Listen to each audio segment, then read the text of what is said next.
Praise the Lord. Srimati Charles Cowman గారి రచనల నుండి ఎడారిలో సెలయేర్లు అను గ్రంథము నుండి అనుదిన ధ్యానములు. నీ ప్రవర్తన అంతటి యందు ఆయన అధికారమునకు ఒప్పుకొనుము. సామెతల గ్రంథం 3వ అధ్యాయము 6వ వచనము. ఒక జ్ఞాని ఇలా రాశాడు, క్రైస్తవుడు అనే మాట చాలా ప్రత్యేకమైనది. ఒక వ్యక్తి తన్ను తాను క్రైస్తవుడిగా ప్రకటించుకున్నాడంటే తన జీవితం అంతటిలో క్రీస్తు అధికారమునకు అతడు అంగీకరిస్తున్నాడన్నమాట.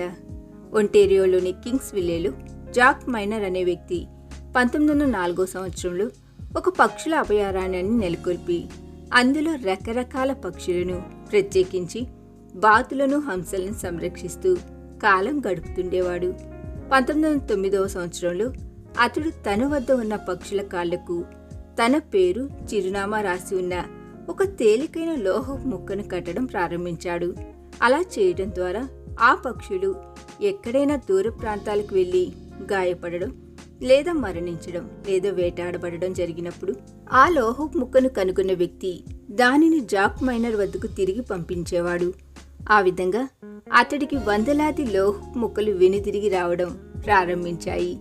దీని ద్వారా తన పక్షులు ఎక్కడెక్కడికి వెళుతున్నది, అక్కడ వాటికి ఏం జరుగుతున్నది అతడు తెలుసుకునేవాడు.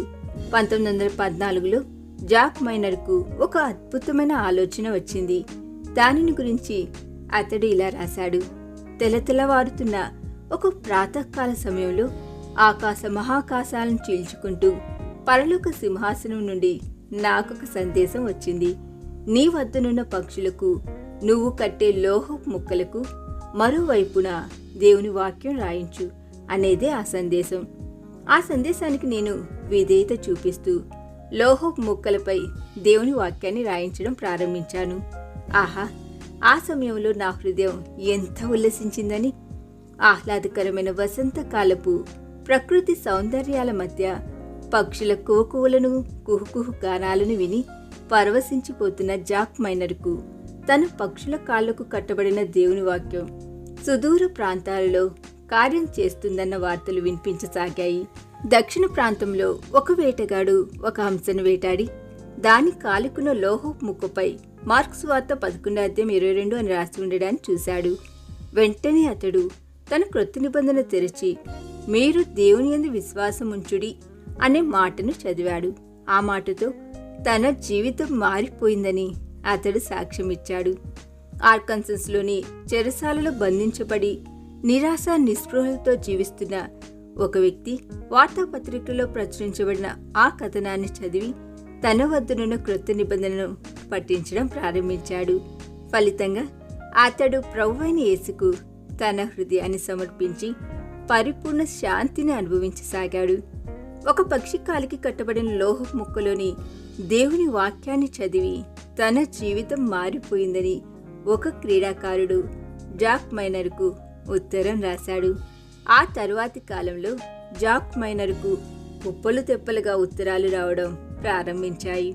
పక్షుల కాళ్లకు కట్టబడిన లోహపు ముక్కలలోని దేవుని వాక్యం తమ జీవితాలను మార్చివేసిందనేదే ఆ ఉత్తరాలలోని సారాంశం. హడ్సన్ బే దీవుల్లో పనిచేస్తున్న ఒక మిషనరీ జాక్ మైనర్ వద్దకు వచ్చి లోహపు ముక్కలలోని దేవుని వాక్యం రెడ్డినలను, ఎస్కిమోలను నూతనమైన విధానంలో ప్రభావితం చేస్తూ వాళ్లలో విశ్వాసపు బీజాలు నాటుతోందని తెలిపాడు.